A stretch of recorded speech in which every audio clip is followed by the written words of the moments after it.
அனைவருக்கும் வணக்கம். நான் உங்கள் தம்பரான் ரிஷபானந்தர். நண்பர்களே, 10/7/2025 அருமையான பௌர்ணமி தினம். இன்றைக்கி தான் வளைகாப்பு நடத்துகிறோம். 100 தம்பதியருக்கு வளைகாப்பு ஏற்பாடு பண்ணியிருக்கிறோம். ரொம்ப சிறப்பாக இந்த ஏற்பாடுகளை நாம் செய்திருக்கிறோம். எம்பெருமான் கருணையில் எல்லாமே சாத்தியமாகி இருக்கிறது. இறைவன் ரொம்ப அருமையாக நமக்கு இந்த ஏற்பாட்டை செய்திருக்கிறார். இதற்காக நமக்கு நம்முடன் இணைந்து செயல்பட்டு கொண்டிருக்கிற இந்த நிறுவனத்திற்கு நன்றி நன்றி நன்றி. மேலும் மேலும் நிறைய நல்ல காரியங்கள் நாம் செய்து கொண்டே இருக்க வேண்டும். அதற்கு சொக்கநாதன் அருள் புரிந்து கொண்டே இருக்க வேண்டும். உலகளாவிய மக்கள் அனைவரும் எனக்கு உறுதுணையாக இருக்க வேண்டும். அதான் விஷயமே. பௌர்ணமி அன்னைக்கு ராமேஸ்வரம் வர முடியல. ஸோ அடுத்த பௌர்ணமிக்கு தான் ராமேஸ்வரம் போக போகிறோம். வாங்க, திதியோகம் காரணம், நாள் நட்சத்திரம் என்ன சொல்கிறது, பஞ்சாங்கம் பார்ப்போம். அருமையான விசு வாவசு வருடம் ஆணி மாதம் 26ஆம் நாள் அதிகாலை 2:35 வரைக்கும் சதுர்தசி. அதன் பின்பு நாள் முழுவதுமே பௌர்ணமி.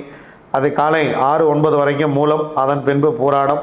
இரவு 10:47 வரைக்கும் ஐந்திரம் என்கிற மகேந்திரம் நாமயோகம். யோகாதிபதி நட்சத்திரம் திருவாதிரை, யோகி ராகு.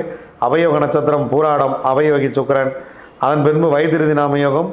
யோகாதிபதி நட்சத்திரம் புனர்பூசம், யோகி குரு. அவயோக நட்சத்திரம் உத்திராடம், அவயோகி சூரியன். அதிகாலை 2:35 வரைக்கும் வணிசை கரணம் சூரியன். அதன் பின்பு பிற்பகல் 2:50 வரைக்கும் பத்திரை கரணம் கேது. அதன் பின்பு பவகரணம் செவ்வாய். பௌர்ணமி தினம் அன்னதானம் செய்யுங்கள், வாழ்க்கை வளமாக இருக்கும்.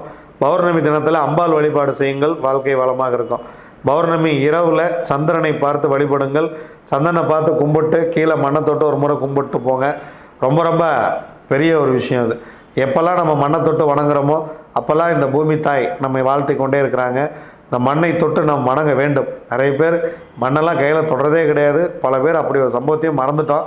மண்ணை தொட்டு வணங்குங்கள், வாழ்க்கை வெண்ணை தொட்டு வாழ்ந்து காட்டும். வாங்க, கிரக பாசாரம் பார்க்கலாம். ரிஷபத்தில் சுக்கிரன், சூரியன் குரு மிதுனத்தில், புதன் கடகத்தில், செவ்வாய் கேது சிம்மத்தில், சந்திரன் தனுசில், ராகு கும்பத்தில், சனி பகவான் மீனத்தில். வாங்க, 27 நட்சத்திரங்களுக்கு உண்டான பஞ்சபட்சி ராசி பலன்களை பார்க்கலாம்.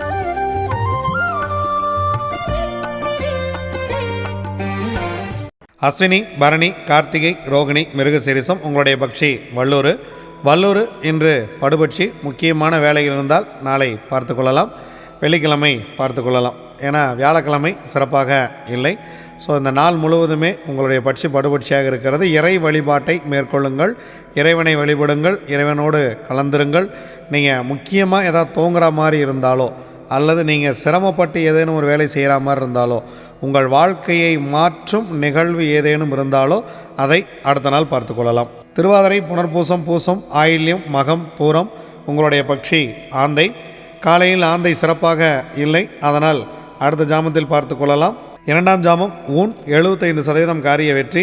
3ஆம் ஜாமம் உங்களுடைய பறவை நடை 50% வெற்றி. 4ஆம் ஜாமம் மிக சிறப்பாக இருக்கிறது. காரணம் 100% காரிய வெற்றி அரசில் இருக்கிறது. முக்கியமான வேலை இருந்தால் இந்த மதிய நேரத்தை பயன்படுத்தி கொள்ளுங்கள், சிறப்பாக இருக்கும்.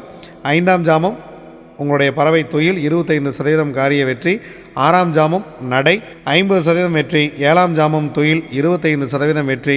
8ஆம் ஜாமம் ஊன் 75% வெற்றி. 9ஆம் ஜாமம் அரசு 100% காரிய வெற்றி. 10ஆம் ஜாமம் சிறப்பாக இல்லை. பிரம்ம முகூர்த்தத்தில் ஏதேனும் தூங்குவதாக இருந்தால் அல்லது அதிகாலையில் தூங்குவதாக இருந்தால் முன்கூட்டியே நீங்கள் அதை பிளான் பண்ணி கொஞ்சம் முன்னாடியே கிளம்பி நீங்கள் அந்த வேலையை போய் செய்வது உங்களுக்கு வெற்றியை கொடுக்கும். உத்திரம், அஸ்தம், சித்திரை, சுவாதி, விசாகம். உங்களுடைய பக்ஷி காகம். முதல் ஜாமம் ஊன் 75% காரிய வெற்றி. 2ஆம் ஜாமம் நடை 50% வெற்றி. 3ஆம் ஜாமம் சிறப்பாக இருக்கிறது. அடுத்து 2 ஜாமங்களும் உங்களுக்கு சிறப்பாக இல்லை. ஏன் அப்படின்னா, நீங்கள் செய்யக்கூடிய முக்கியமான வேலையெல்லாம் பிளான் பண்ணிக்கிங்க. அடுத்து 2 ஜாமம் உங்களுக்கு சிறப்பாகவே இல்லை. கிட்டத்தட்ட அப்படியே தொடர்ந்து உங்களுக்கு மீடியமான ஒரு நாளாகவே இருக்கிறது. அதனால் ரொம்ப முக்கியமாக செய்ய வேண்டிய வேலையை இந்த மதிய நேரத்தை பயன்படுத்தி கொள்ளுங்கள். 4ஆம் ஜாமம் துயில் உங்களுக்கு 25% காரிய வெற்றி. 5, 6 2 ஜாமங்களுமே உங்கள் பறவை சிறப்பாக இல்லை. 7ஆம் ஜாமம் நடை 50% காரிய வெற்றி. 8ஆம் ஜாமம் துயில் 25% காரிய வெற்றி. 9ஆம் ஜாமம் ஊன் 75% காரிய வெற்றி. 10ஆம் ஜாமம் பிரம்ம முகூர்த்தம் மிக மிக சிறப்பாக இருக்கிறது. எடுக்கக்கூடிய காரியம் 100% வெற்றியை கொடுத்துவிடும். அனுஷம், கேட்டை, மூலம், பூராடம், உத்திராடம். உங்களுடைய பக்ஷி கோழி. முதல் ஜாமம் நடை 50% வெற்றி. 2ஆம் ஜாமம் மிக சிறப்பாக இருக்கிறது, 100% வெற்றி. அடுத்த 2 ஜாமம் உங்களுக்கு சிறப்பாக இல்லை. மூன்றாம் ஜாமம் துயில் 25% வெற்றி. நான்காம் ஜாமம் சிறப்பாக இல்லை. ஐந்தாம் ஜாமம் ஊன் 75% காரிய வெற்றி. ஆறாம் ஜாமம் இந்த மாலை வேலையை பயன்படுத்தி கொள்ளுங்கள், மிக மிக சிறப்பாக இருக்கிறது, 100% வெற்றி. ஏழாம் ஜாமம் பறவை சிறப்பாக இல்லை. எட்டாம் ஜாமம் நடை 50% வெற்றி. ஒன்பதாம் ஜாமம் துயில் 25% வெற்றி. பத்தாம் ஜாமம் ஊன் 75% வெற்றி. திருவோணம், அவிட்டம், சதயம், பூரட்டாதி, உத்திரட்டாதி, ரேவதி உங்களுடைய பக்ஷி மயில். பொன்னான வேலை காலையில் துவங்குகிறது, 100% காரிய வெற்றி. முதல் ஜாமம் மிக மிக அருமையாக இருக்கிறது. வியாழக்கிழமை மிக சிறப்பாக உங்களுக்கு துவங்குகிறது. அடுத்த 2 ஜாமம் உங்களுக்கு சிறப்பாக இல்லை. அதனால் முக்கியமான வேலை இருந்தால் இந்த நேரத்தில் பிளான் பண்ணுங்கள்.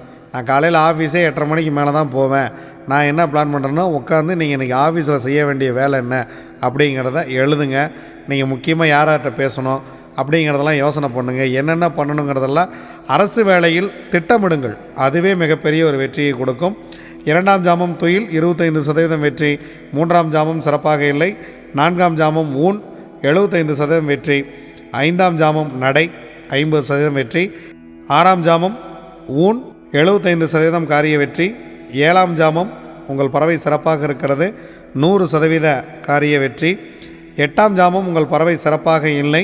ஒன்பதாம் ஜாமம் உங்கள் பறவை நடையில் இருக்கிறது, 50% காரிய வெற்றி. பத்தாம் ஜாமம் உங்களுடைய பறவை துயில் 25% காரிய வெற்றி. முக்கியமாக பிரம்ம முகூர்த்தத்தில் ஏதேனும் செய்கிற மாதிரி இருந்துச்சுன்னா, தவிர்க்க முடியாத அன்றாட வேலையாக இருந்தால் செய்யுங்கள். தவிர்க்க முடிந்தால் விடியட்டும், அடுத்த நாள் பார்த்து கொள்ளலாம். இதுவரைக்கும் 27 நட்சத்திரங்களுக்கு உண்டான பஞ்சபட்சி ராசி பலன்களை பார்த்தோம். வாங்க நாம் தொடர்ந்து பயணிப்போம். நன்றி, வணக்கம். நான் உங்கள் தம்பிரான் ரிஷபானந்தர்.